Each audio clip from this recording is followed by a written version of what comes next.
Hello friends, कैसे हो? आई हो सब अच्छे होंगे, मस्त होंगे।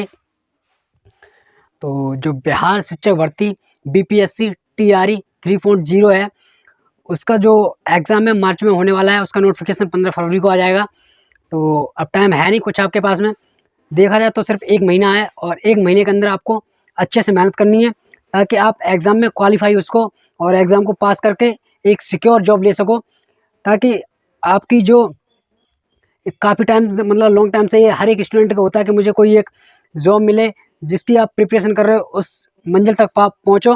तो आज का जो वीडियो है मेरा वो इसी टॉपिक के ऊपर रहने वाला है कि जो मैं बीपीएससी टीआरई 3.0 का जो सिलेबस है वो सिलेबस लेके आया हूँ कि कौन कौन से सब्जेक्ट में कौन कौन सब्जेक्ट हैं, कितने नंबर से आएगा, किस किस सब्जेक्ट को पढ़ना है, किसको नहीं पढ़ना है, कितने क्वेश्चन होते हैं और कितने क्वेश्चन नेगेटिव मार्किंग होती है या नहीं होती है। तो सारा का सारा आज मैं सिलेबस लेके आया हूँ अपनी इस वीडियो में। अगर चैनल पर नए हो तो चैनल को लाइक कर दें, सब्सक्राइब कर लें ताकि टीचिंग से एग्जाम रिलेटेड जितनी भी वीडियो बनाऊँ तो सबसे पहले नोटिफिकेशन आपके पास पहुँचे। तो चलते हैं सीधा अपने वीडियो के ऊपर। तो यहाँ मैंने लिखा है बिहार शिक्षक भर्ती टीआरई 3.0। तो जो सिलेबस है, सिलेबस में लिखा है यहाँ पर 1 से लेकर 5 तक और 6 से लेकर 8 तक। इसका मैं सिलेबस यहाँ मेंशन कर रखा है। तो पहले हम बात करेंगे 1 से लेकर 5 तक की, उसके बाद बात करेंगे 6 से लेकर 8 तक की। तो सबसे पहले हम बात करेंगे 1 से लेकर 5 तक की। तो जो सेकंड तो टोटल क्वेश्चन अगर देखा जाए तो टोटल क्वेश्चन होते हैं 150, 150 क्वेश्चन होते हैं। पहला होता है लैंग्वेज। पहले जो एग्जाम हुए थे तो लोगों को दिक्कत हुई थी, लेकिन अब ऐसा नहीं है, अब एक ही दिन कर दिया गया है। पहले जो लैंग्वेज का पेपर हुआ था, पहले लैंग्वेज का हुआ था, दूसरे दिन पेपर हुआ था जो 120 नंबर का जो जीएस का पेपर था वो दूसरे दिन हुआ था। तो लोगों को वहाँ स्टे करना पड़ा था, रुकना पड़ा था, बड़ी दिक्कत हुई थी। लेकिन अब ऐसा नहीं है, अब एक ही दिन में सारा का सारा पेपर आपका कंप्लीट हो जाएगा। अब आपको इतनी दिक्कत नहीं होगी। अब एक ही दिन में आप जाओगे, एक ही दिन में एग्जाम खत्म करके आप घर पर रिटर्न वापस आ सकते हो। तो बात करेंगे जो फर्स्ट होता है लैंग्वेज का, जिसमें हिंदी इंग्लिश होती है। हिंदी के लगभग 22 क्वेश्चन होते हैं, इंग्लिश के 8 क्वेश्चन होते हैं। यहाँ 30 नंबर, ये जो नंबर होते हैं ये क्वालिफाइंग नेचर होता है, इसको कंपलसरी पास करना होता है। जो 30 नंबर है आपके, इसको जो पास करना होता है, कंपलसरी पास करना होता है। तो सभी स्टूडेंट्स को कहना चाहूँगा जो हिंदी में 22 क्वेश्चन, इंग्लिश के 22 8 आते हैं, तो इनको अच्छे से प्रिपरेशन करिए। हालांकि ये नंबर हैं जो आपके जुड़ते नहीं हैं, इन नंबर के हिसाब से आपकी कट ऑफ नहीं बनती है, बट फिर भी आपको 30 में से हिंदी और इंग्लिश में 30 नंबर है, इसमें से आपको लगभग 40 या 45% नंबर कंपलसरी लाना अनिवार्य है। तो हिंदी की अगर बात करें तो हिंदी में खुद पढ़ाता हूँ, हिंदी में आपको प्रिपरेशन करा दूंगा इस तरीके से कि जो 22 नंबर की हिंदी है आपको 22 के 22 नंबर आएंगे, 22 में से 1 नंबर कम नहीं होगा, ये मैं फुल गारंटी आपको देता हूँ। तो हिंदी में आप पढ़ाना स्टार्ट करूँगा, हिंदी की आपको बिल्कुल टेंशन नहीं लेनी है। तो 30 नंबर की जो लैंग्वेज आएगी इसके नंबर जोड़ेंगे नहीं, 30 नंबर की आती है। फिर सेकंड आ जाएंगे, सेकंड पार्ट में जो सेकंड पार्ट में आपको 120 क्वेश्चन होंगे और 120 क्वेश्चन होंगे वो इसकी जो 120 नंबर है इसके हिसाब से कट ऑफ बनाई जाती है। तो पहला क्या होगा, जीएस यानी कि सामान्य अध्ययन।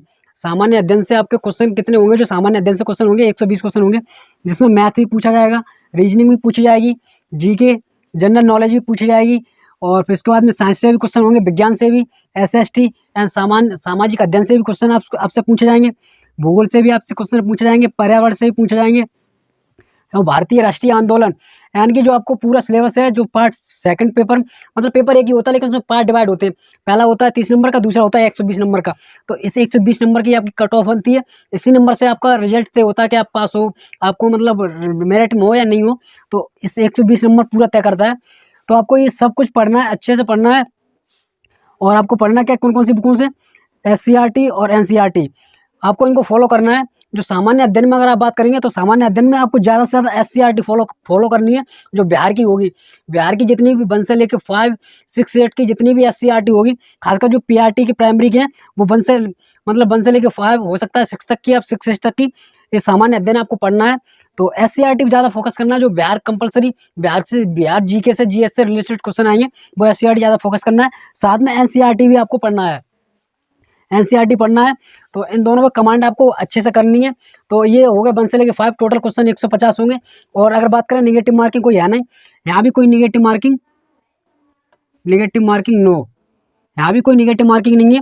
और यहाँ भी तो निगेटिव मार्किंग से आपको दिक्कत नहीं है, कोई प्रॉब्लम नहीं होगी। 150 क्वेश्चन है, आपको 30 नंबर है जो क्वालिफाइंग नेचर होता है। उसके बाद जो 120 है, ये जो इम्पोर्टेंट जो होता है भाग सेकंड यानी कि सेकंड पार्ट होता है, इसमें आपको ज़्यादा से ज़्यादा फोकस करना है। जीएस में सब कुछ पूछा जाता है, मैथ रीजनिंग जो कुछ होता है सारा का सारा पूछा जाता है, फोकस अच्छे से करना। अगर वहीं बात करें 6 से लेके 8 तक की, तो यहाँ भी 150 क्वेश्चन होते हैं, और यहाँ भी सेम जो क्राइटेरिया 1 से लेके 5 तक होता है वो 6 से लेके 8 तक में होता है। यहाँ भी लैंग्वेज में हिंदी और अंग्रेजी, लैंग्वेज में ये भी 30 नंबर की होती है। तो यहाँ भी आपको अच्छे से, ये क्वालिफाइंग नेचर है, आपको यहाँ क्वालिफाइंग अच्छे से, यहाँ लोग क्वालिफाई कर जाते हैं, कोई दिक्कत नहीं होती है। जब भाग सेकंड ही आती है तो वहाँ दिक्कत होती है लोगों को, क्योंकि यहाँ जो पोर्शन है सामान्य अध्ययन, यहाँ सब कुछ पूछा जाता है, तो आपको इस पर कमांड अच्छे से करनी है। ये भाग सेकंड है, यहाँ सामान्य अध्ययन में यहाँ भी गणित पूछा जाएगा, रीजनिंग, सामान्य जागरूकता यानी कि जनरल नॉलेज आपसे पूछी जाएगी, सामान्य विज्ञान, साइंस के क्वेश्चन जो सामान्य होंगे, फिजिक्स, केमिस्ट्री और बायो, जो सामान्य विज्ञान के जो साइंस के फैक्चुअल क्वेश्चन होते हैं उस तरीके से ज़्यादा हार्ड डीपली नहीं पूछा जाएगा। सामान्य विज्ञान, सामाजिक अध्ययन पूछा जाएगा, भूगोल पूछा जाएगा, पर्यावरण, भारतीय राष्ट्रीय आंदोलन, यानी कि जो सिलेबस पूरा यहाँ मेंशन है वही सेम सिलेबस इसमें मेंशन है। बट यहाँ भाग 3 होंगे, जो 6 से लेकर 8 तक होंगे यहाँ भाग 3 होंगे। तो ये वाला पोर्शन होगा 40 नंबर का, ये वाला 40 का होगा। फिर आ जाओगे भाग 3 में। भाग 3 में जो आपका सब्जेक्ट कॉम्बिनेशन रहा हो, आपने बीए बीएससी जो की हो, वहाँ जो आपका सब्जेक्ट अगर बीएससी की होगी तो आपको साइंस मैथ आ जाएगा, और अगर आपने बीए की होगी तो बीए के हिसाब से सामाजिक विज्ञान, हिंदी, अंग्रेजी, जो आपका सब्जेक्ट रहा होगा। सब्जेक्ट तो इतना इंपॉर्टेंट है, उसके पूरा 80 नंबर पूछा जाएगा। जो सब्जेक्ट होगा, सब्जेक्ट के आपको 80 नंबर पूछा जाएगा। तो 40 नंबर ये, 80 नंबर ये, तो सब्जेक्ट पे आपको ज़्यादा फोकस करना है। सब्जेक्ट पे आपको पूरा 80 नंबर का सब्जेक्ट पूछा जाएगा। तो जो आपका सब्जेक्ट रहा हो बीए बीएससी में, उसके हिसाब से अगर देखें 30, 40 और 80 टोटल, यहाँ भी 100, ये 40 और 80 ये वाले दोनों में तो 120, तो यहाँ भी कट ऑफ आपकी 120 पे निर्धारित करेगी, और 120 पे अगर यहाँ निर्धारित करेगी, इसी के हिसाब से आपका रिजल्ट आएगा। ये जो लैंग्वेज होता है यहाँ एक क्वालिफाइंग नेचर होता है, आपको ये दोनों क्वालिफाई करना तो कंपलसरी है, अनिवार्य है, लेकिन इनके नंबर यहाँ ऐड नहीं होते हैं। जब मेरिट बनती है तो इनके नंबर जो लैंग्वेज के होते हैं वो ऐड नहीं होते हैं। नंबर जो ऐड होते हैं वो ये होते हैं 40 और 80, 120, ये नंबर आपके ऐड होते हैं, इन्हीं के हिसाब से आपकी मेरिट बनती है। तो आप एक बार इसका स्क्रीनशॉट ले लीजिए। मैंने अच्छे से अगर इसको आप ठीक से सिलेबस जो है आपको मैंने मेंशन कर रखा है। और अगर हम वही बात करें, सिलेबस मैंने आपको बता दिया, तो टाइम आपके पास है नहीं इतना।